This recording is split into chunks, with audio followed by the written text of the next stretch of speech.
My mom looked at me and said, "Amber will drive us all to graduation in her new Tesla." I stood there, still unsure how I was getting there myself. In my cap and gown, in the rain, at the bus stop, I stood up and walked out. It wasn't always like this.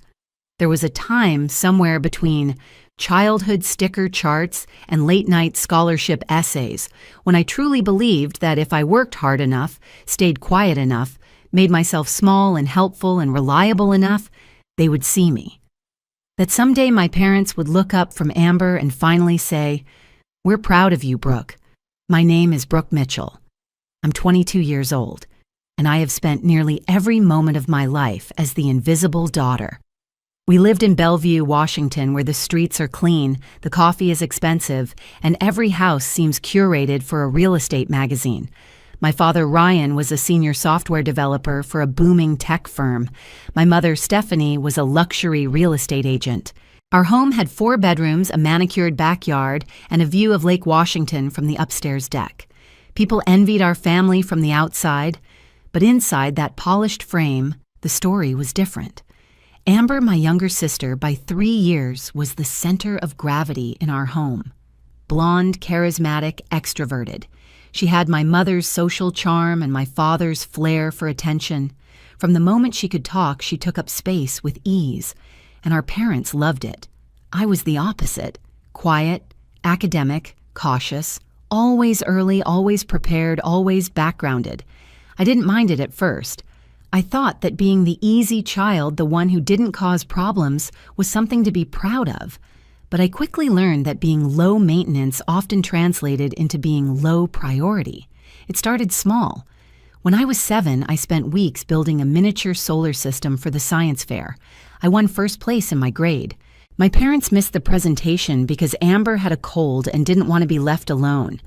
That same month, they filmed every second of her preschool ballet recital, including the parts where she wasn't even on stage. I remember showing them my ribbon that evening, chest full of pride. My mom looked up briefly, nodded, then turned back to help Amber build a pillow fort in the living room. "That's nice, honey," she said. "Look how creative your sister is with those cushions." When Amber turned 10, she wanted to repaint her room again. She got new furniture, pastel wall decals, and a white vanity set shaped like a cloud. I was still sleeping on the same twin bed I'd had since kindergarten, with mismatched drawers and a squeaky frame. "We'll upgrade yours soon," my mom always said. "You don't complain, Brooke. You're so easy." By middle school, I stopped expecting anything. When Amber brought home a C+ on her history test, our parents took her out for frozen yogurt to encourage her effort. When I brought home straight A's, they glanced at my report card and said, "That's what we expect from you." My 16th birthday was the real turning point. I asked for something simple, just dinner at my favorite local diner. They gave me a modest meal, a new backpack, and a practical use laptop. I was grateful. I told myself it was enough. 2 years later, Amber turned 16 and they rented a venue, a DJ, a photo booth, 60 of her friends, and at the end of the night, they pulled the curtain to reveal a brand new white Honda Civic with a red bow on the hood. I clapped. I smiled in the pictures. But something inside me went very, very quiet that night. When I mentioned the difference later, gently, my mother laughed. "Oh, sweetie, Amber's more social. This gives her confidence. You've always been independent. You don't need all that." So I told myself I didn't. I used that old laptop to apply for scholarships. I worked weekends at the library through high school. I got into the University of Washington with a partial merit award and moved into a cramped apartment with 3 roommates. I took on part-time shifts to cover groceries and books. My Toyota, the one Dad called a starter car with character, groaned up hills and smelled faintly of burning oil. But I kept it alive with YouTube tutorials and duct tape. Amber, meanwhile, got into the same university with weaker grades. But she moved into premium dorms, joined a sorority, changed her major 3 times, and posted Instagram stories from expensive brunches. My parents paid her full tuition rent and gave her a monthly allowance larger than what I made working 20 hours a week. I kept hoping, quietly, stubbornly, that someday they'd notice. When I got into the honors capstone track, no reaction. When I made the dean's list for the 6th semester in a row, they were too busy helping Amber plan her spring break trip to Palm Springs. But as senior year crept in, I dared to believe that graduation would change everything.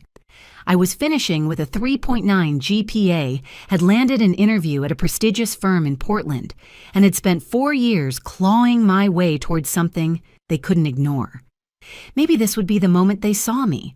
Maybe they'd show up early. Maybe they'd be proud. I didn't know then that they had already chosen who they would be proud of.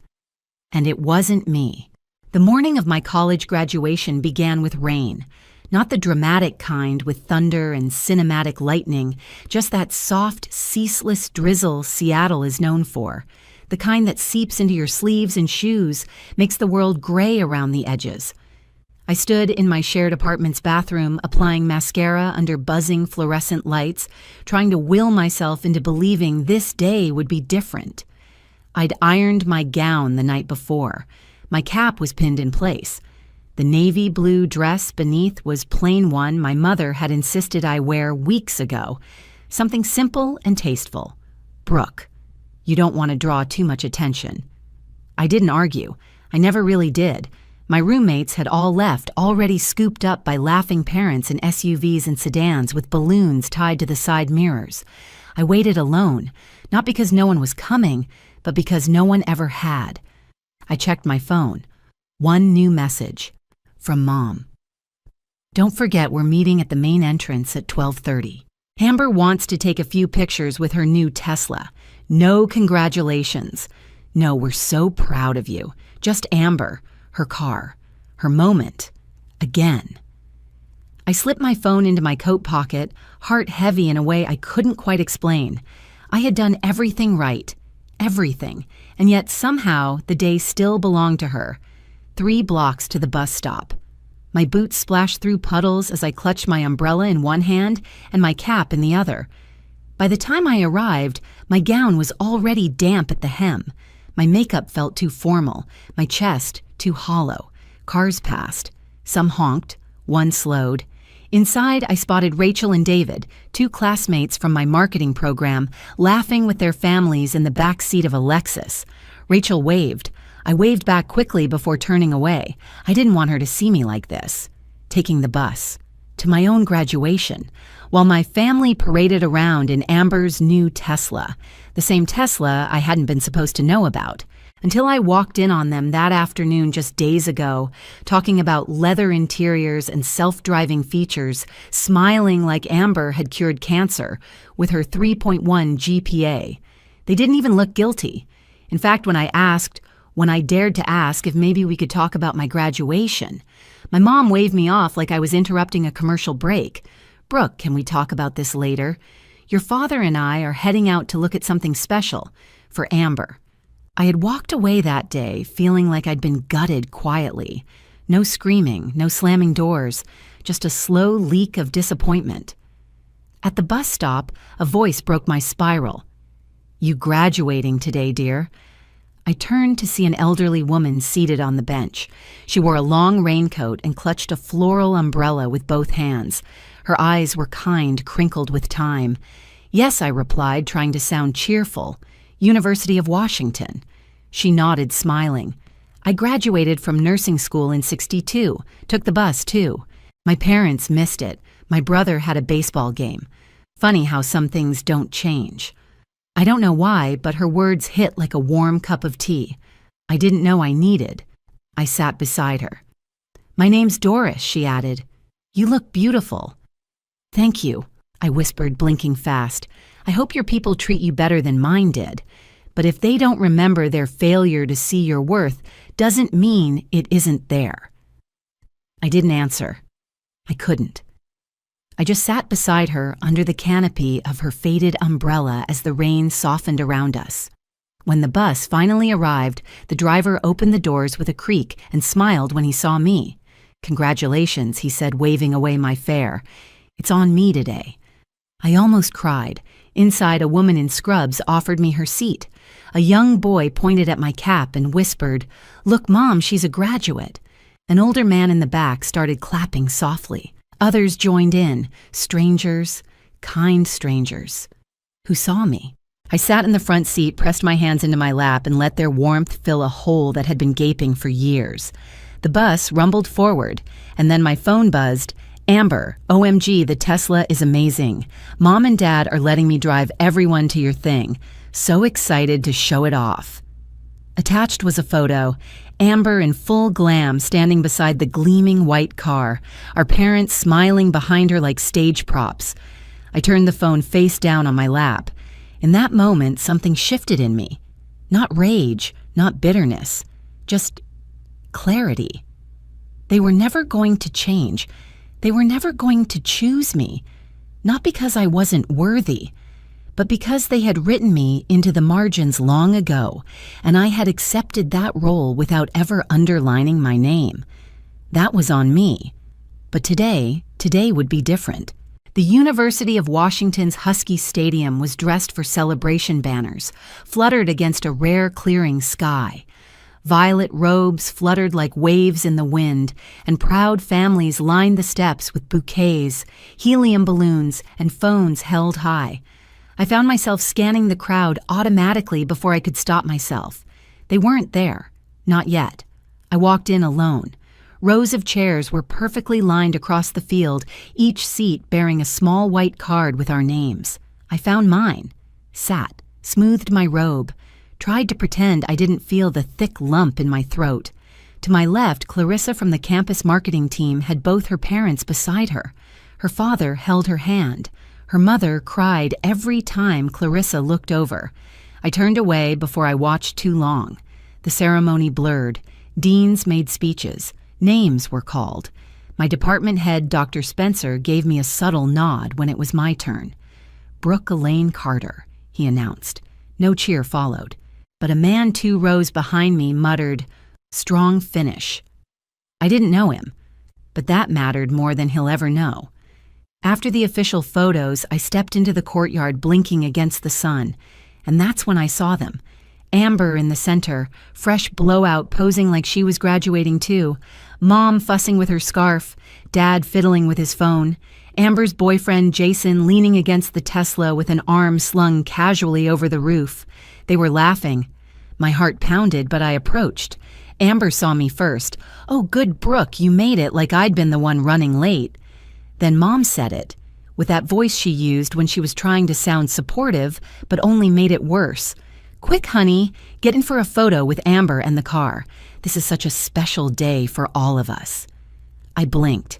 Amber in the car. Not me, not my degree, not my years of grinding through 3 part-time jobs to cover what their support didn't. Not my nights crying quietly in library corners. Not even my name. I stood perfectly still. The sun hit the back of my neck like heat from a judgmental god. Jason lifted his phone. "Say Tesla." The camera clicked. I wasn't even in the frame. Amber turned and said, "Wait, get one of just me and the deans. Mom, can you hold Brooke's bag or something?" And in that moment, I realized something far worse than anger. I wasn't invisible to them. I was useful.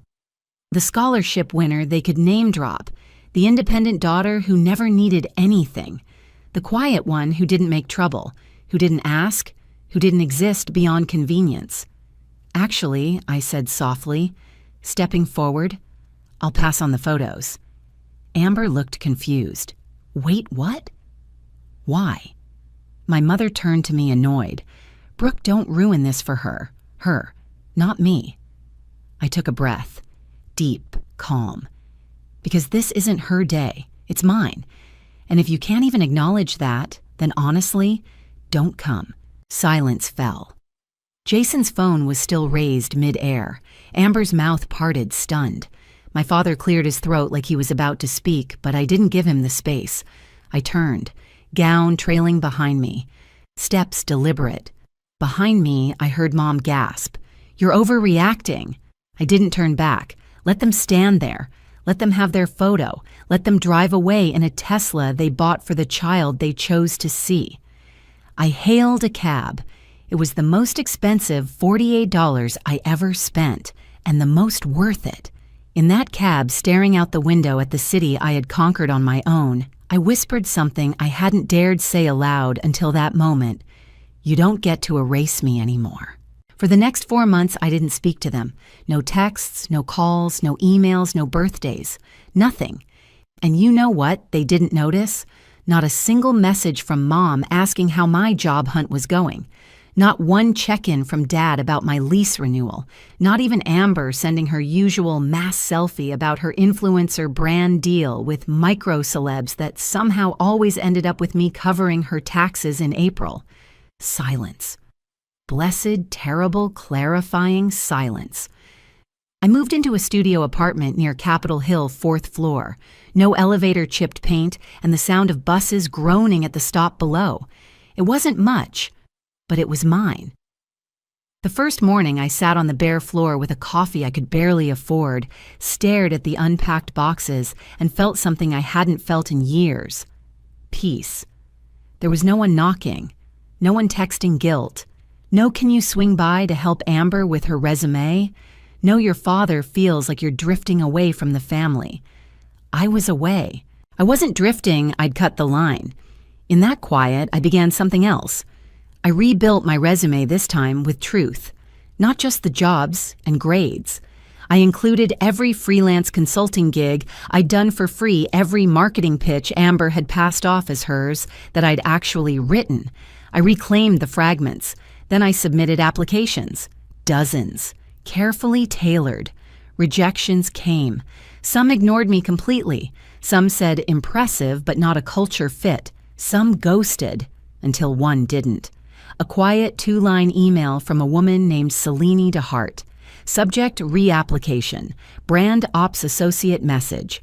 Let's talk. Wednesday, 3 p.m. I Googled her. Founder of Hail & Signal, a boutique strategic brand firm based in Seattle. Known for discretion high-impact launches and fixing messes for the powerful. I nearly dropped my coffee. I went. In slacks that didn't quite fit and a blouse with one missing button I fixed with tape, I stepped into their glass headquarters palms, sweating. Selene didn't offer small talk. She just slid my resume back to me and said, "This doesn't match your LinkedIn, but it matches someone who's survived." I said nothing. She smiled. "I don't want the polished version. I want the one who learned silence isn't weakness." And just like that, I was in. The first few weeks were brutal. 70-hour weeks, midnight edits, clients with egos too big to fit through doors. But for the first time, my mind was alive. My voice mattered, and I didn't owe anyone outside that office. Not Amber, not Mom, not Dad. One day, Selena pulled me aside after I navigated a particularly messy media scandal for a senator's daughter. "You ever think of leading your own division?" I blinked. "Me?" She laughed. "Brooke, you're the calm in chaos. That doesn't go unnoticed." And something shifted in me. The years of being the silent one, the forgotten one, the bus stop and the rain daughter, they weren't shameful. They were the proof, the receipts. That night, I walked past the luxury dealership where Amber's Tesla had come from. I didn't go in. I didn't need to. I was building something better. And this time, my name would be on it. It was Amber's engagement party. The invitation came in a group text I hadn't responded to in over a year. Hey all, officially saying yes to Jason Big's celebration at the Bellevue Club. Come dressed to impress, no boring work fits. Brooke, don't flake. No direct text. No call. No how have you been. Just a command from someone who still assumed I was sitting somewhere waiting for scraps of inclusion. I stared at the screen for a long time. Then I RSVP'd attending. Why? Because I was no longer the Brooke they remembered. 3 weeks later, I arrived alone. No +1. No grand entrance. Just a matte black car. A sharp black pantsuit heels that clicked with purpose, and a name that had unbeknownst to them started showing up in discreet industry whispers. The ballroom shimmered with soft golden lighting, champagne towers, an ice sculpture that read A+J forever, ambient jazz music that reeked of curated wealth. I saw them before they saw me. Amber was in white satin twirling for an audience of mutual friends and brand reps. My parents were at the bar laughing with Jason's family. A slideshow projected images of Amber at every stage baby in a bonnet homecoming queen graduation in front of my university logo. I stood alone in the back, watching. And then everything shifted. The murmurs started first. Is that... Wait, I think that's her. From the far corner, a woman in a navy gown approached me, confident and unbothered by the clique of influencers hovering near Amber's photo wall. "Excuse me, are you Brooke Carter?" I nodded, cautious. She extended her hand. "Janine Holloway, VP of Partnerships at Meridian Financial.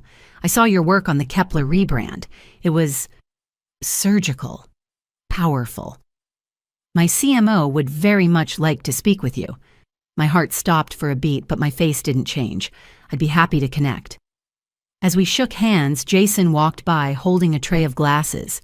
He froze, literally stopped mid-stride. "Wait, Brooke?" I gave him a neutral smile. "Evening." He blinked, trying to process the version of me, standing in front of him, composed, styled, and clearly respected. Behind him, Amber spotted us and stormed over. "Oh my God, you actually came. I was so sure you'd ghost. Still doing marketing stuff." Before I could reply, Janine tilted her head. "Amber Wright, Brooke's sister. You must be so proud.